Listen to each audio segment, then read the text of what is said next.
এই নে ক এনে 100 ধরলাম মানুষ পড়ছে নি এই নে শাপলা আবার আবার আবার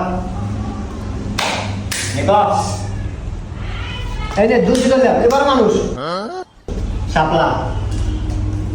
আবার আবার ক না, মেলা তো শাপলা হলো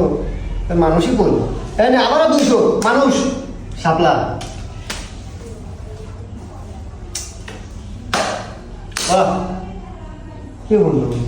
এবার কি করবে কত কি বন্ধু এই প্রথম থেকে একবার খালি সাপ্লাই করতেছে, এবার নিশ্চিত আমি মানুষ পড়বে না। ধর ব্যক্তি ধর। এনে 500 ধরলাম মানুষ শাপলা এ বন্ধু হ্যাঁ আমার তো ব্যাগ টেয়া লস গেল একটু টাকা দে আল্লাহ কিছু ভালো দেখাই যায় না ভাই একটা চকলেট দেন